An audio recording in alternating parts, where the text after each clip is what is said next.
Hello, I'm Dr. David Pendergrass. I specialize in biblical studies and emotional health. I want to do this video to help encourage those of you right now who are going through some tragedy or trauma, and also to encourage those who might be watching this who want to help someone else who's going through tragedy or trauma. A while ago, at least at the time of this recording, I saw a therapist online. She did something very incredible and brave. Her mentor, counselor, had died, and she was with her children. She was driving a minivan. She pulled over. She filmed herself, and she said, "There's my kids right there, the AC on. They weren't but 15 feet away."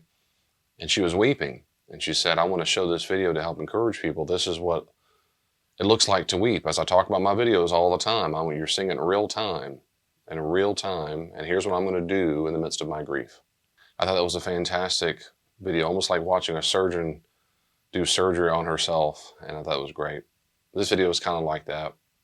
Recently, I lost my job for reasons beyond my control or consent or conversation, and it's been very, very difficult for me and my family. I've been through a lot of tragedy and trauma in my life. I had a lot of very, very, very disappointing things happen, and this is one of a long chain of events. And you might be able to relate to that if you're watching this video. You might be able to say, "Me too, brother." I want to encourage you a few things. So first part of this video, I want to encourage you if you are talking to those who are hurting. And then I want to end if you are going through it yourself, because I want to end as much as possible on an encouraging note. On this first part, if you're trying to help someone go through grief, go through a tragedy, the loss of a loved one, a spouse walks out on them, a cancer diagnosis of some horrible sort. If you want to comfort people like that, what are some things you can do? Having been through many, many, many times of enormous tragedy, I have learned a lot when I listen to how people talk to me, how they try to encourage me or comfort me. It's things that people do well, and a lot of things, really, really stupid things people say. And so through the years of my counseling and workshops and teaching all through my pastoral ministry, now nearly 30 years, I've tried to give tips to people. And so I'm still going to try to give tips to you if you're watching this. So here's some things you can do if you want to comfort or encourage someone who's going through a terrible time. A few things, not in a particular order. One is you need to give up the idea that you're there to fix their problems.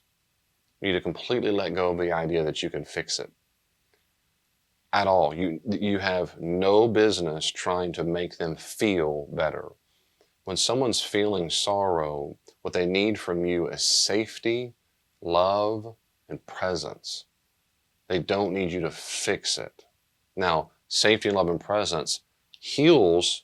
It helps the healing process. But in itself, those things do not fix the problem. But they provide a safe soil from which the wretched, horrible ashes can grow something else that at God's discretion as He sees fit. But first major point is you need to let go of the idea. Now, some of you are watching this right now, you're what we call in the biz, you're codependent, which means you find your identity, at least to some degree, on how much you can rescue someone from a distressing emotional states. So you are a rescuer. You'll call it just being a caretaker, or you'll say you're just being real sensitive, or you're trying to be positive, but what you are is a codependent person.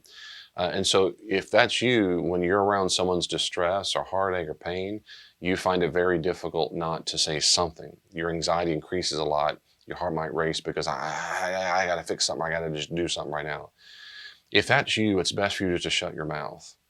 It is, because you can cause more harm. You can cause more damage by saying really stupid things.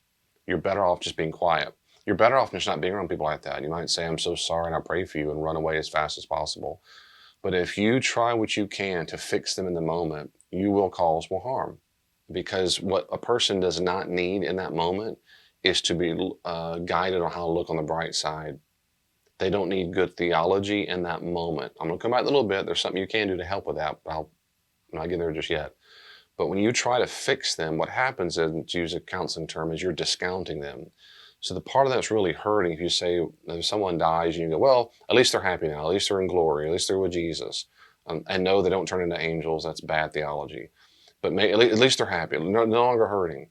That kind of stuff, what it does is, the message it communicates to someone when they're really hurting is that my pain is irrelevant, it doesn't matter. And worse than that, I feel guilty. Now I feel shame. There must be something wrong with me that I'm not looking on the bright side. Oh, that job, God's got someone else better for you. Oh, so much so better.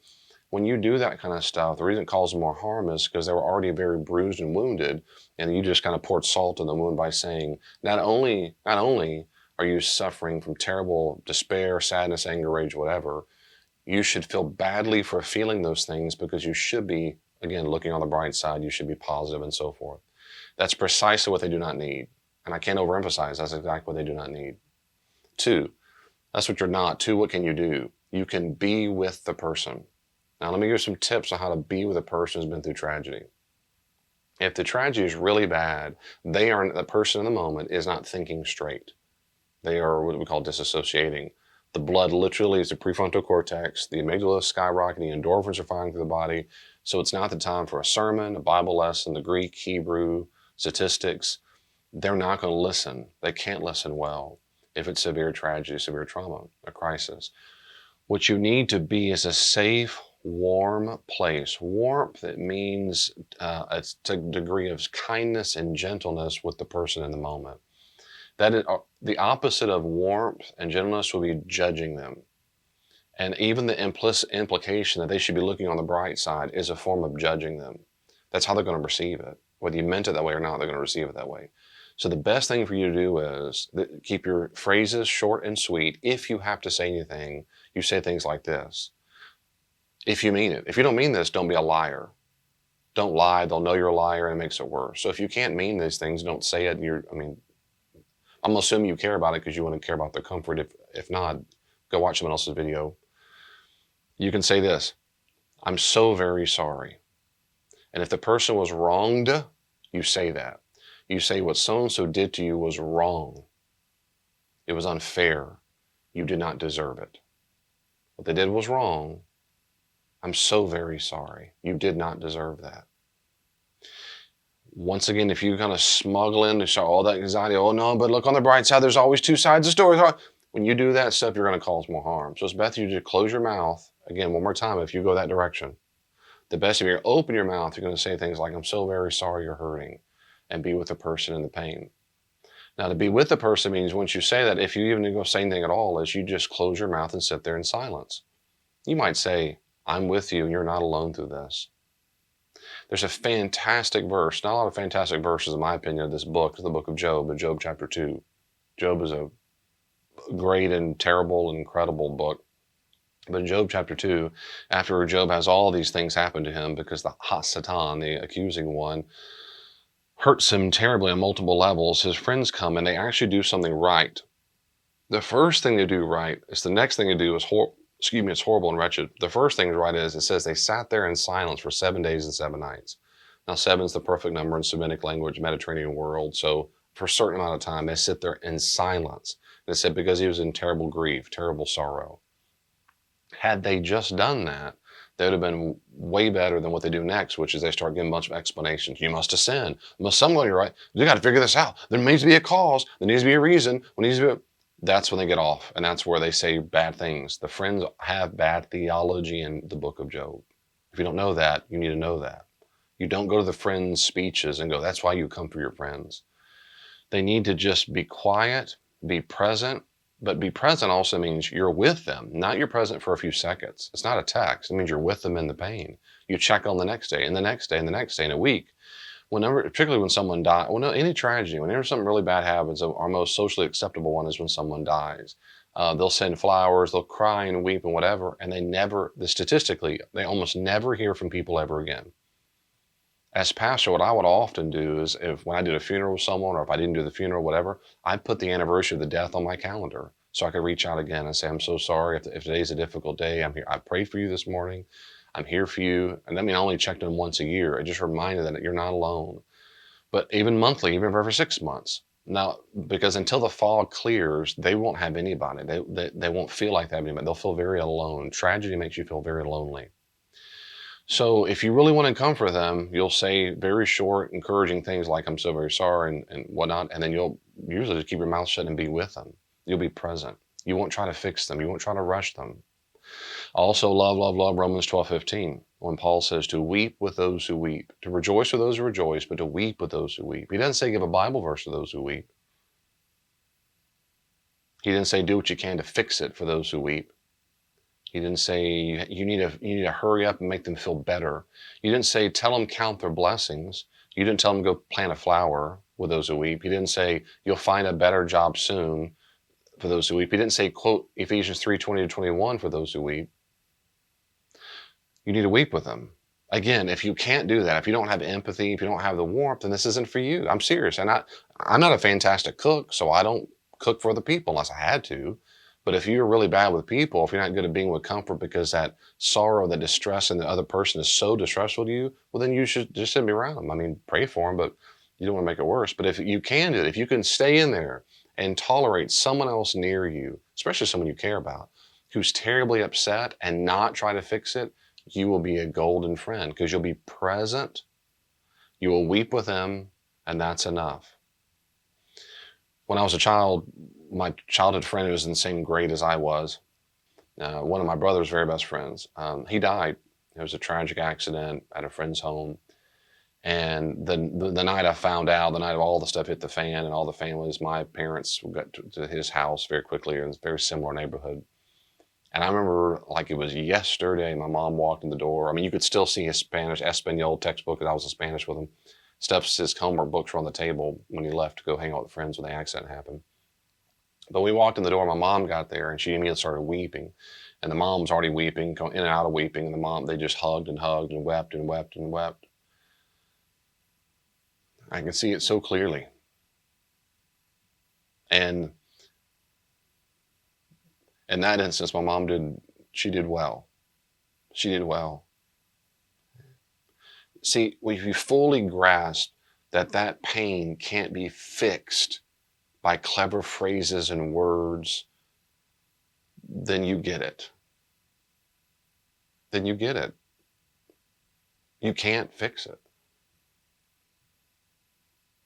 So when you are present, you're loving, you're warm, you're non-judgmental, you're gracious, you give them space to feel, safety in the space to feel. And Christians have a hard time with this a lot of times because we don't like negative emotions, especially hatred or anger or rage. My own view is very much that those things are just emotional states. When a person has the mindset, the disposition to hate, that's a sin. The disposition to hold grudges, that's a sin, you had to be forgiving. But in the moment, we have multiple competing emotional states when tragedy happens. And they do not need you to tell them that they're doing something wrong. They need you to be a safe place while they feel these things. That's it. Now, a year from now, 6 year, 2, they're still going on, a friend might say something different. Sure, that's right. You might say, I would hate to see you in this constant protest stage. How can I support and help you? But for the time being, that's not what they need because first off, you're not there to fix it. But two, you might cause more harm if you can't just give them the ability to express these emotions. And I'm going to say more about this to the person who's grieving, but if you're trying to help them, it's also okay to ask the questions, how do you feel? And they might not be able to tell you. They might say, they're just look at you, they might go completely numb. When 9/11 happened and the towers fell, they interviewed all these people. They're pouring waters in the eyes because ash is all over the face, and they're just going, they're full of business suits and Taco Bell outfits, whatever. And of course, that's just textbook shock. So if you said, how do you feel? Tell me how you feel. They just stared at you. When that happens, that's not the time to do that stuff. But if they can at all, if they look shut down at all, you can as a friend, if you want, maybe not when it first happens, but ask, how are you feeling? And you're not judging it. And then whatever they say back, you repeat it. You look like you feel numb. I'm so sorry. You look like you feel lost. You look like you feel angry. You feel sad. You feel angry right now. Help them label that emotional state. I didn't say correct it. Just help them label it. You're angry? That makes sense. I'd be angry too. It's very unfair what happened to you. You're sad? I'm so sorry you're sad. You mad at God? Gotcha. What do you think you're most mad at? What do you think makes you the most angry? You're just there. It's like, imagine sitting down with the legs crossed and you're just chatting with a person and you're just going to be right there, a soft place without a face that goes, what? Never. Never. The third thing I would say is the third or fourth, I don't know who gives a rep. But maybe the last thing on that is you're helping a person. This is the one time You can correct something. Now, in the moment, in the tragedy, I don't do this. In the moment, as a pastor, I've been on the hospital floor where the parents of their son committed suicide. I got there soon after he died. He couldn't survive. He was fixated. They didn't make it. He died. I went straight back to a house after a guy I knew, friends, his sister and his boyfriend, sister and the boyfriend would pull over and the guy shot him and stole the truck. I've been in some, I give story after story of people, this tragedy. My friend, like I said, when he was a kid, so many stories of pastor tragedy. In the moment, I tend not to even do this much. But if they demand it, I do ask something. For example, and it's this, what is it? When someone says something that's blatantly false about God, you can say, or about their future, they're just called irrational. They're usually all or nothing, catastrophic thinking. That's the stuff it's okay gently to say, no, that's not true. This is evidence God's not real. No, this isn't evidence God's not real. He's very real. You're just hurting a lot, and you should be hurting. This is evidence God doesn't love me. He's stupid. Atheism must be true. No, it's not evidence for that. Atheism is still stupid. No, God does exist. This is evidence I'm a bad person. That's what this is. This is just karma. No, karma's not even real. No, it's not. God's judging me. This is all this about God's judging me. To that I would say, well, that's possible, but I don't think so. I think you've experienced a tragedy. I don't think yet. Let's figure that out later. We'll pray the Spirit somehow convicts you of some sin, but I don't think that's what happens. I can only think of 2 times in the entire New Testament where God supposedly judged a person because they sinned after the resurrection of Jesus. Only twice. And I don't think this is the 3rd time, and not in history. I'll never find another husband. No, you don't know that. This will never get better. No, that's not true either. Yes, it will. Right now you're hurting and it sucks, and that's okay. I will never get over this. No, that's not true. You will. It sucks. This is horrible. But one day, a long time from now, the fog will clear and all this tragedy will work through your body. But right now, you're in the beginning stages of it. You are there in that moment. You're not fixing them, their feelings. You are helping be parameters on false, irrational, catastrophic black or white thinking. And I did so in a way that's gentle and gracious, but firm. No, that's not true at all. But then I validate. But no wonder you feel that way. I know how that makes sense that you feel that. You feel despair. It's not true that God's not real. That's not true. He's been faithful all through the years. He's still faithful now. No, Christianity is all false. No, Jesus' death and resurrection has nothing to do with this tragedy. The resurrection still occurred. This tragedy is different from that. But I understand why you're feeling so upset. You're redirecting it back to the feelings. You do not reinforce false beliefs, and you don't even reinforce all the false feelings like, you should feel terrible, terrible, terrible, and you start kind of fueling the flame. You validate it, but you don't want to fuel the flame, especially toward anger. I'd be mad too. Another thing you don't want to do, I forgot to say this. Golly, people are so bad about this one. This is not the time to talk about yourself. If you need therapy, go talk to a therapist. If you need a friend to listen to you vent, then go do it some other time. I bet 1 out of every 2 people, at least in my experience in life, is when you talk about something I've been through recently in my life, or even right then, in the moment, oh, I'm so sorry. I know exactly how you feel. That happened to me. And blah, blah, blah, blah, blah, blah. Your experience is not the point. Well, David, I'm trying to help them see. I see where they're coming from. That doesn't make it better.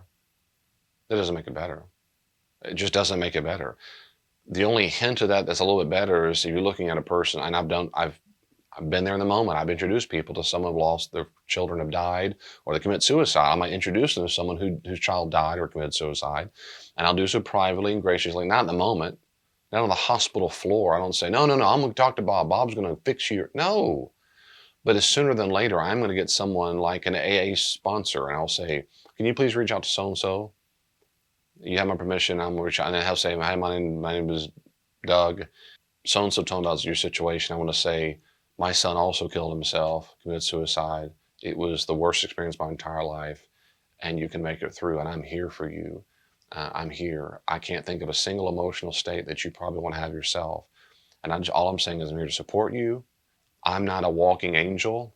And so if I can make it, you can too. Right now, you probably don't want to hear any of this because you're so angry and sad and, disassociating. But I'm here for you. And then that person can reach out and they can commiserate. That validation, the commiserating with emotional states in the journey can be powerful. But in general, most of the people do not want to hear what you've been through and make it worse typically than start going on and on about them, especially stuff that's irrelevant. I've known people, if someone talks about a loved one dying, they go, oh, yeah, yeah, I know it all about my dog died when I was a kid. I know all about death. My grandpa died, 5 years ago.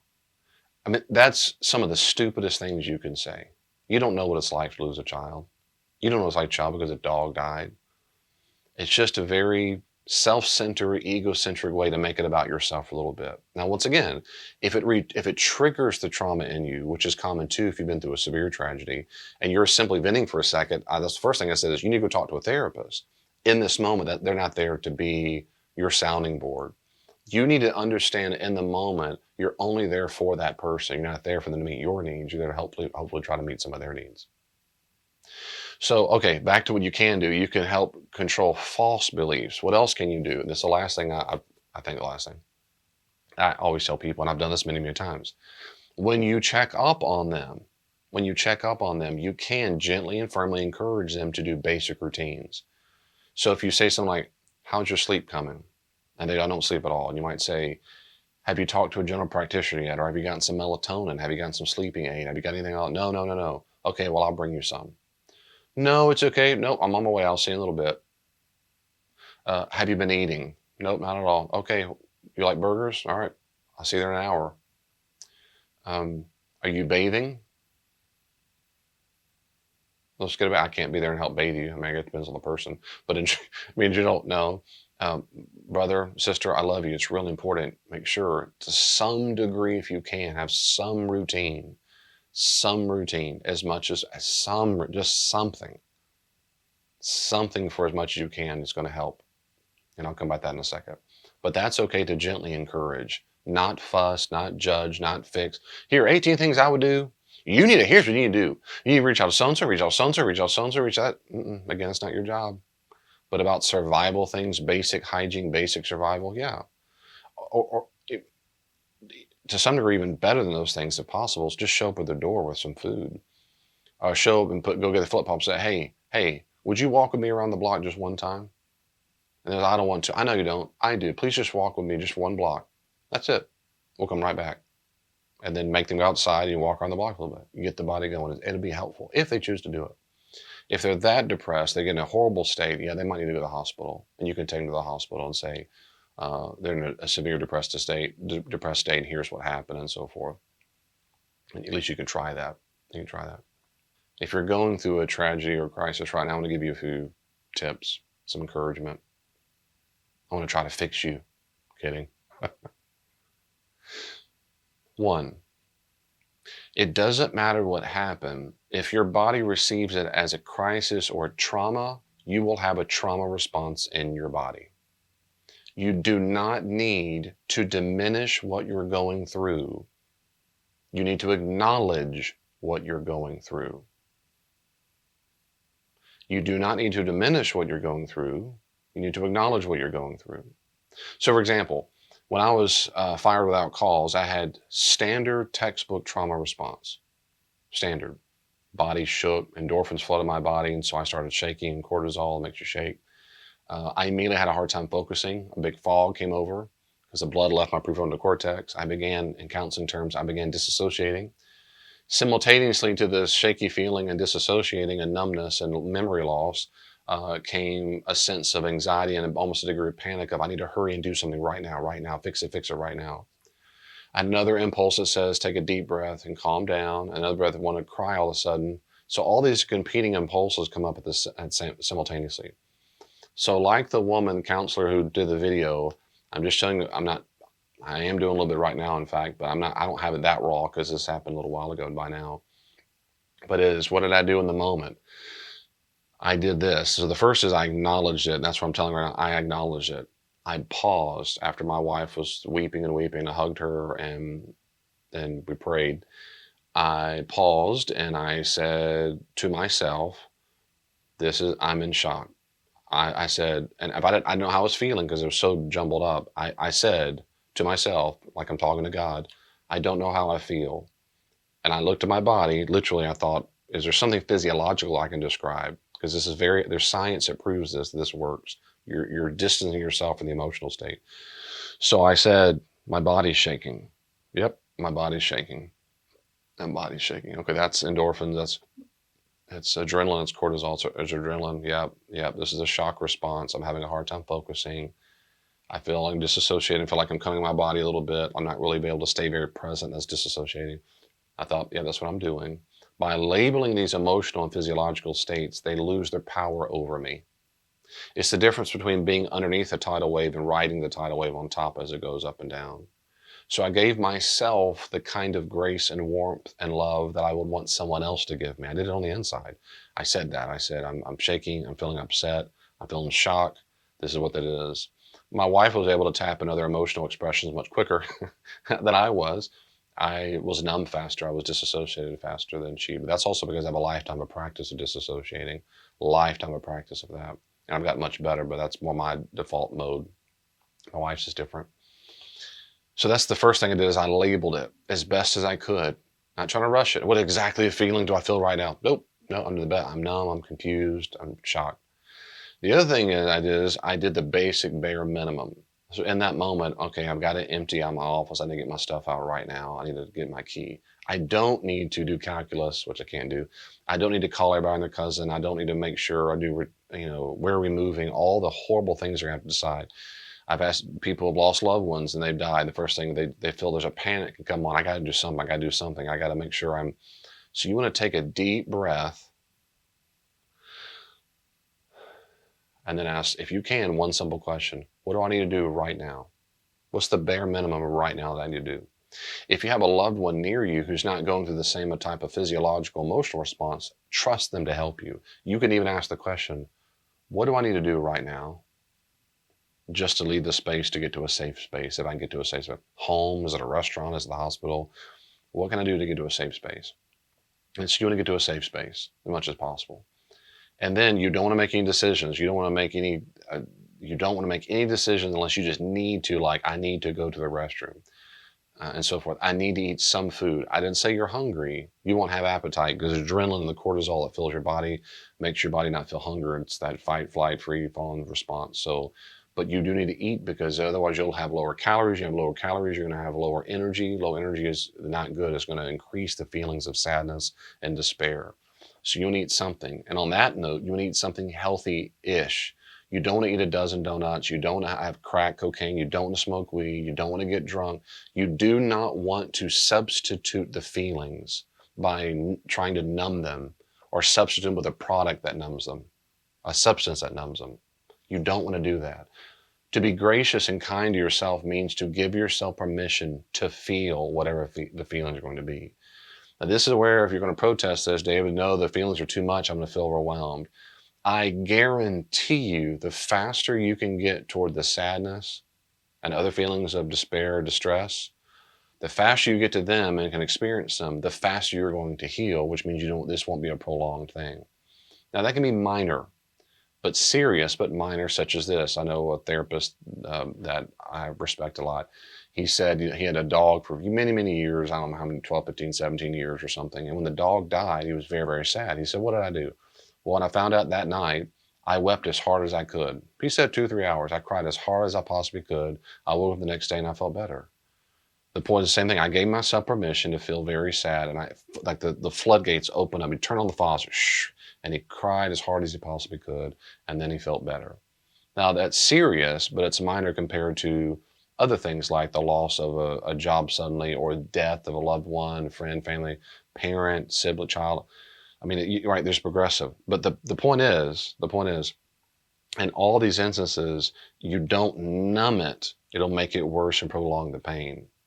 You want, when you label it and take that deep breath, make minimal decisions, you want to allow the floodgates to open as much as possible.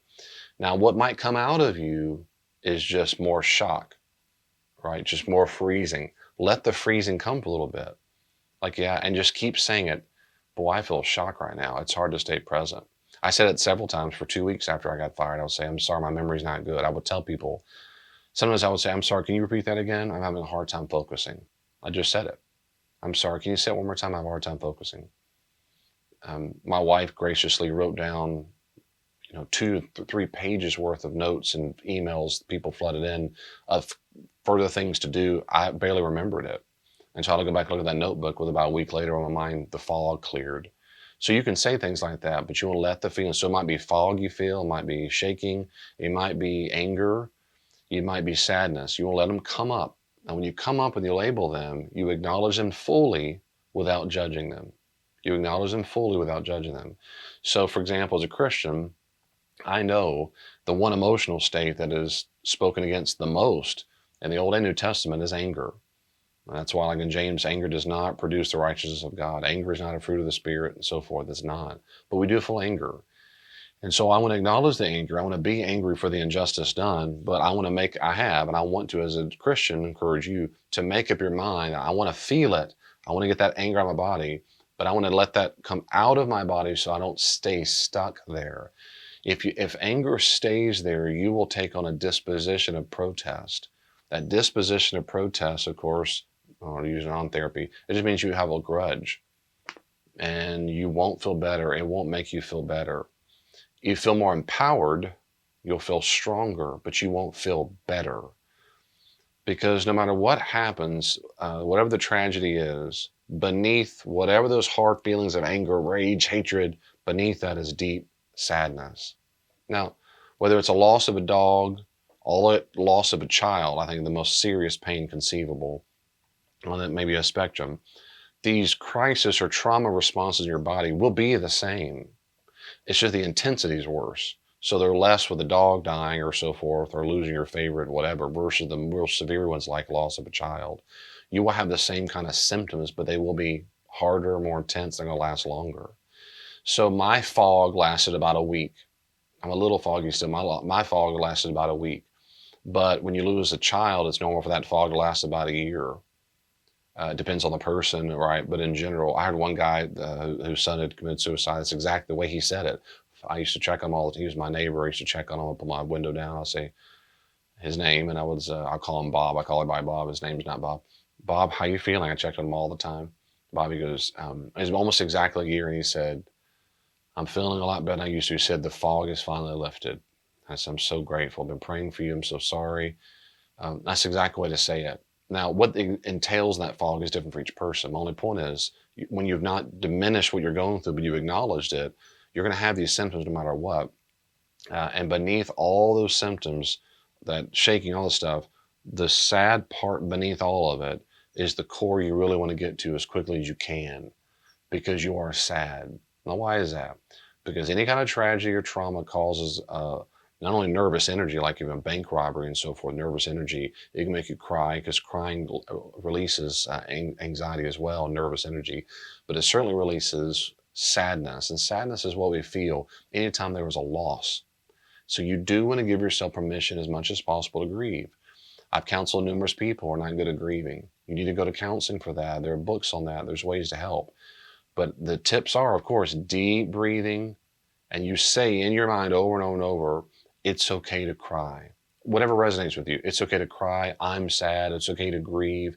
It's okay to let the tears come. I'm safe. It's okay. And even if it's a faucet that goes, rick, rick, rick, the tears are barely coming out, versus popping a water balloon, that's okay. As long as they come out, that's better than nothing. And that's always better than getting drunk, getting high, looking at pornography, going to sex, whatever. It's always better. What you need is to grieve. You don't need a habit or a substance to try to avoid that thing. What about other people? You need, if at all possible, you have anybody, you need to reach out for support. You need to tell some trusted loved ones what has occurred, and you need to meet with them. You need to meet, or a phone call at least.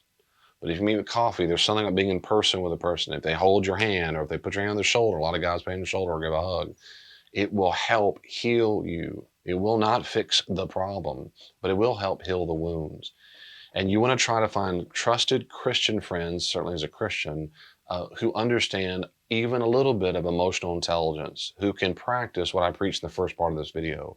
You do not want to try to share your pain ever with narcissists, arrogant people, egocentric people who like to talk about themselves a lot. So you just think in the back of the mind, does Sally tend to talk about herself a lot? She'll probably be horrible with you in your grief. So don't reach out to Sally.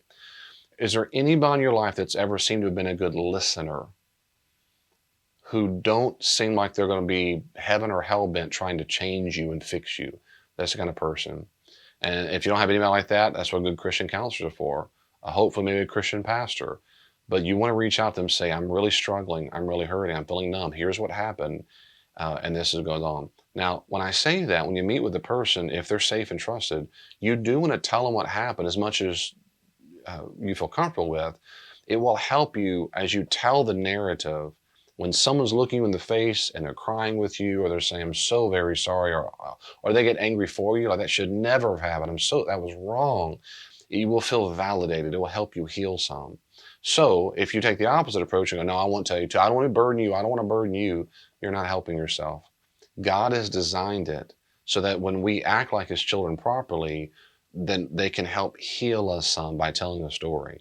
Now, when you tell the story, it might re-trigger it. It's risky. It's risky to re-trigger. It's also risky if the person in front of you starts trying to fix it, or they go, well, give us some time, go plant a flower. It's not a big deal. Always two sides of every story. If that happens, you can always say, thank you, but I don't need to hear that. Or just stop talking about it. And just a mental note like, no, they're not the person I need to talk right now about this. If you don't have anybody, or even if you do, another very safe place to go is a journal page. You need to say on paper or type, writing. The last study I saw, the writing kinesthetic actually had better effect than typing. But if you can't say it, but at least you can write it out or type it out or record it on your cell phone, whatever it might be. But writing, if you can, what happened and how you're feeling as best you can, all of it. And if tears come up, let the tears come. Let them come.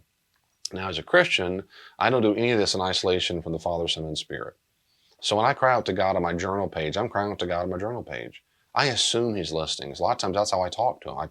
I talk to my journal page like I'm telling God a story. I assume that the Lord Jesus, the Father, Son, and Spirit are with me when I'm talking to a trusted Christian friend.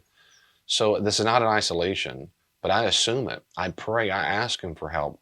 I ask God, and at least another thing I'm going to say is, when you're going through this tragedy, you don't have to have magical words. You don't need a dissertation length prayer request time, and you don't need to worry about all the things you think God might want to have you hear.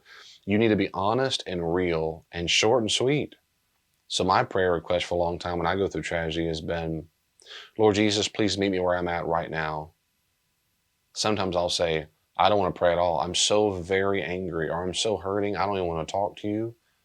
Part of me doesn't. But please meet me where I'm at right now. Please meet me where I'm at right now. I'm hurting so badly. I don't know what to feel. I don't know how I'm feeling. I don't know how to even describe it. Would you come meet me right now and help sort this out? Can you meet me in this moment right now and help me sort this out? Where I'm at right now. And I'm a visual learner and oral learner too, so I like to hear it, but I like to visualize myself in different images. Maybe I'm a little scared child bundled up and I'm riding the waves of an ocean, or maybe I'm in a black closet, or maybe I'm at a funeral site, or maybe that's what a part of me feels like, it's despair. And I'll picture Jesus coming to meet me there. Can you come hold him? Can you unpick him up and meet me where I'm at right now? You need to know that's the Lord Jesus. That's who we serve and love. A comforting, loving, non-orphan making person who says, I won't leave you as orphans. If you don't pray at all, yeah, he still loves you. Yeah, he's still listening. But if you don't pray at all ever, you're shutting yourself off from receiving the kind of strength and comfort that could be available to you. When you pause and the Spirit speaks to our mind and our heart. And I wouldn't cut yourself off from that. A couple tips for you for healing is, if you possible, YouTube is free. You're watching this, you're on YouTube. I would make a playlist of encouraging songs of people, not fluffy stuff, real encouragement. Like, for example, Stephen Curtis Chapman has several great songs. Beauty Will Rise, Don't Lose Heart.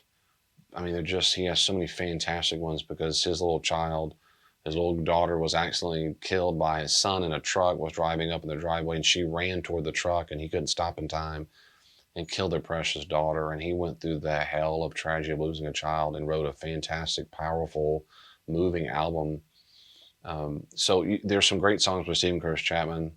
Other great, there's all over. There's tons of them. You're going to be okay. But anyway, you can make a laundry list or Google list. Rather, you can just Google different songs or go to Spotify and encouragement. But I have my playlist, and my playlist is called Encouraging Songs. I've accumulated these songs over the years because of all the crap I've been through. And every once in a while, a new song comes out, I go, that'd be on my list, and I put that on my playlist. Now, why do that?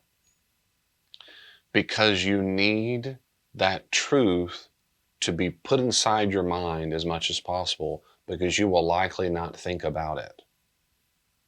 That helps us remember the truth of what we do believe when we're not going through the tragedy. It's the same thing when a trusted Christian friend says, no, it doesn't mean God's not real. God is still real. You're just going through tragedy. A song might say that very powerfully. It says it powerfully to me all the time. Another thing is, like that playlist, you want to read some Bible verses as much as you can. If you're real foggy, you won't know what to read. You can Google that, or just read the book of Philippians, or read another one is Matthew 11:28-30. Come unto me, everyone who's tired and burdened, I will give you rest. And so there's numerous verses that might encourage you. But again, a Google search on scripture verses to encourage me going through tragedy or the loss of someone. So not all the verses are going to apply to your situation, but you want to read something. Why? For the same reason, the playlist. You want to fill your mind as much as possible. Now, here's key. When you listen to these songs and you read the Bible verses, if you find yourself getting very angry, very anxious, you need to stay with those feelings and ask why. Now, for example, if you're like the woman whose son died, committed suicide, what happened eventually is she just was so raging at God, and she got very raging at me. I don't know if she ever got over it. I don't know. But eventually, after a year, I eventually had to cut off a relationship with her because she took out her rage on me. So that's what happens a lot of times when death happens. You just stay in a constant state of protest toward God. They just forget you, because that protest stage is the way that to delay acceptance that so-and-so's dead. If I'm mad at you, I can't touch into the grief, and the grief means I have to accept that they're not here one more time. And so that's normal. It's just not healthy. So when you find yourself reading that Bible, I don't read the Bible, I don't want to read it. I would stay there graciously and go, why not? Ask yourself the question. Put out a journal page. Why not? Because I'm mad. Okay, what are you mad at? You mad at God? Just say it. You think God can handle your anger? He created the universe. He can deal with your emotional states. Yes, I'm mad at God. Have you read the Psalms? They're mad a lot. I'm mad. I'm angry at him. Okay, what are you mad at? Well, he let this happen. Yes, he did. Why would he do such a thing? Well, it depends on what the thing is. If another human being did it, it's because people have free will. That same free will that gives us the chance to love people causes sin and suffering and evil, and on and on. But what I've said to people, including the woman whose son committed suicide and I was at the hospital on the floor with her, why did God do this? Why? I said, God didn't do this. He didn't do that. Now, at first, I said, we can talk about that later. No, why? We can talk about that later on. You're hurting, you're angry, you have a right to those things. We can talk theology later. No, why did he do it? To which I said, God didn't do it. He didn't do it at all. But I know you're angry and sad and you want someone to blame and you want this to make sense. That makes perfect sense. You want it to make sense. But it doesn't make sense outside of, he did this. He did this. Now, that's a reality she didn't want to accept. And so you can't be mad at my son. I have to be mad at God. Or mad at the preacher because he represents God. And that's normal. Just not going to help you. So again, one more time, if you find yourself getting very anxious or angry about those things, take those things to God too. God, would you meet me now in my anger toward you? Would you meet me right now? Because I don't feel happy. I don't feel like loving. I don't feel like praising. Almost half a dozen times in the New Testament, we have examples, independent stories where people were healed just because someone else had faith for them. I think that's still true. And since you've told your story to loved one Christian friends and they're praying for you, they might have faith for you that you don't have. That's okay. That's okay. I don't want to sing those praise songs. Okay, someone else will praise for you. I can at least listen to them. And if it makes me cry, good, let the tears come out. It makes me angry, let's explore that. Let's explore that, but not shut it down. If you stop praying altogether and you stop bringing your Bible all together and you stop reaching out to people, you are cutting off the very, lifelines that God has designed to help us heal. And please don't do that. Please don't cut yourself off from that. You matter too much. The last thing that I know is true. So right now I'm still somewhat in the middle of the tragedy myself, and so, which is why I don't come across very chipper. And so God's good. And it's this one thing that going through suffering will do for you that is good. It will help you get rid of all your stupid, bad theology. It will. And there's a lot of it out there in the world. I know that because as a human being and as a pastor, I hear all kinds of stupid, bad theology. And especially when I'm hurting, people tell me it. Oh, God's got something great in store for you. He knows your plans. He's got great plans for you. To which I usually say now is, no, the plans might be a cross. You do not know, oh dear friend or acquaintance, you don't know what God has in store for that person. We need to get rid of this stupid, horrible, painful, woundful, sorrow-filled, dangerous theology that every time we go through something in life, God has something bigger and better planned for us. That sells books. It packs out stadiums. It gets millions of clicks on YouTube. Just stupid crap. Where did Jesus say that he's always got something better? If you time travel and went to Gethsemane, the so-called garden in John's Gospel, Gethsemane, Jesus is in there. He says he's painful. That it says he's hurt to the point of death. He's so sorrowful to the point of death. He sweats. In Luke's Gospel, sweats like blood. He doesn't sweat blood. He says he sweats like blood. He's just profusely anxious. Just as time travel and say, Jesus, have you not read Ephesians 3:20 and 21? Don't you know he can do amazingly more than we ask or imagine? Do you not know your Bible, Jesus? Don't you think God is good? See, these stupid things people say when people are hurting cause more harm. Whatever God does is good. Absolutely. Whatever God does is a big deal. Absolutely. And if he helps heal you through terrible tragedy and grief over the next year of your life, 2 years of your life, that is a good, big thing. But that's not what almost anyone means by it. They mean something else more exciting or more wealthy, or you'll get another child. Something else that will just make this all go away like it never really happened. That's just bad theology. Jesus never said such stupid things. In Jesus, we have him, and we're supposed to deny our wills to pick up our cross to follow him. So it is a benefit to suffering that there's the slightest bit of your theology that says, I'll only follow Jesus unless if and until, contingent upon, my being happy or blessed, rich, Joel Osteen, T.D. Jakes kind of crap, then you don't know Jesus well. I'm just telling you the truth, you don't know him. That's not discipleship. That's not discipleship. It's just not. Bonhoeffer said it right. When Jesus bid us, he bid us come and die. So if you really want to know who a real disciple of Jesus is, if you really want to know who one is, you find a disciple of Jesus who's been through terrible tragedy and they're still a disciple of Jesus. If you want to find someone hell is very afraid of, find someone who's been through hell on earth and they've lost the worst of the worst of the worst or several worst things, and they still choose to praise, and they still choose to pray, and they still choose to say, I'm a disciple of Jesus. Those are people who are freaking dangerous for the kingdom of God against Satan. They are freaking dangerous soldiers. They are 10-year veteran, war, Navy SEAL, I will kill you soldiers for Jesus in a good way. Not kill a person, kill evil. Those are the people who have been through hell on earth and have scars to show it. Will look you in the face and go, my God is good.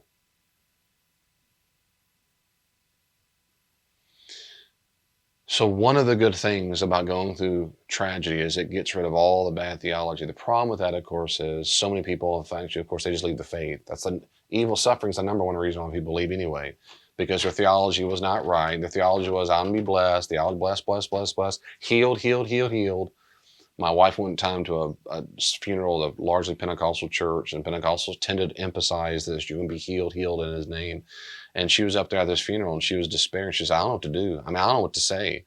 I really, really believe that Uncle Blah Blah would have been healed from cancer and they weren't healed. I don't know what to do. That's real, genuine panic or fear or confusion of what in the world? I don't understand this. When your theology is in the wrong thing, you're going to feel real despair. If your trust is in Jesus and not in comfort, you don't despair as much. You go, yep, I knew this was coming. Not this thing, but I knew suffering was going to come. I knew that there would be wicked, evil decisions made by wicked people in the world because he told me this, what kind of stuff would happen. And so you're not as surprised. It is surprising no matter what the tragedy. Or I knew people would die because life is not, we're not immortal and death happens.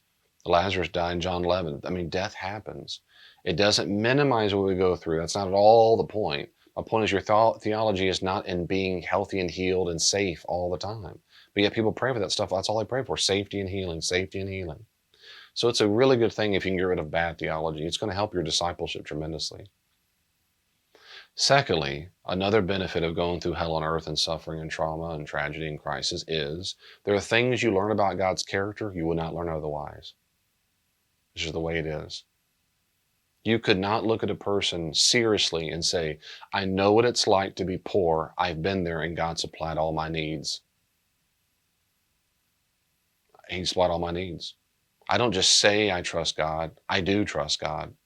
When you've been through hell on earth and your spouse dies, your child dies, and you say, oh, I've been through the worst hell you can fathom. The worst hell you can fathom. The worst hell you can fathom. And God gave me the ability, the strength, the resilience to wake up and take a shower once a week, but He did.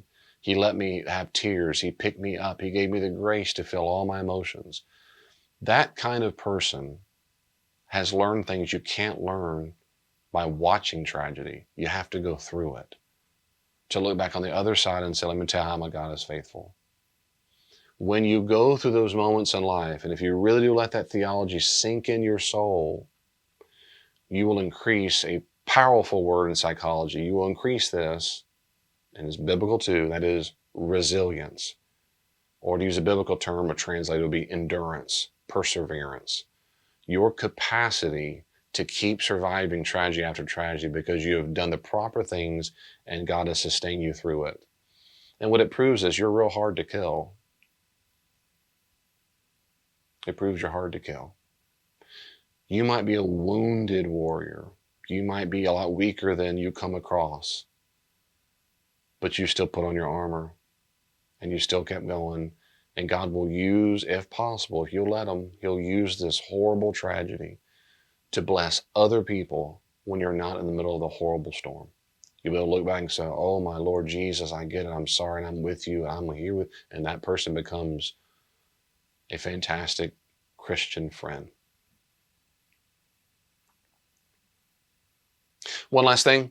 I know atheists haven't watched this, or non-believers, because y'all watch 36 seconds. You look for sex or a thrill, or that's what YouTubers, not just atheists, but can't give you sex and I can't give you thrills. But I just want to make this very clear. If you're tempted at all, if you're watching this video and you're going through the pain, or certainly if you're watching this, you're a non-believer and you go, see, this is evidence Christianity is false. If your God is so good, I'll make this clear as I can with due respect. Atheism is still stupid. Still stupid. I can go through the worst tragedy possible. My whole family could die and I would this miserable depression and I would need therapy and drugs for years. I still am not going to be an atheist. Atheism is still stupid. Christianity is still true. And the truth claims of Christianity are still true regardless of my emotional states. That's not how reality works. It doesn't work that way. So if you'll give your chance permission to go through the grieving process, what you'll find on the other side is the truth is still the truth. And if you find yourself distant from God because you left the faith, you abandoned Him years ago or recently because of the tragedy you went through, please give yourself grace and permission to grieve. God does. God is with you. He's not abandoned you. You're just going through a horrible, crappy situation. And I'm so sorry you are. I'm sorry that I am too. If you need some comfort, need some encouragement, need some pastoral counseling, I offer that. Check out my website, davidpendergrass.com, and you can find more about pastoral counseling at davidpendergrass.com. Let me know in your comments below what you're going through. Do you know someone who might need this video? Would you share this video with them? God bless you, and I'll see you next time.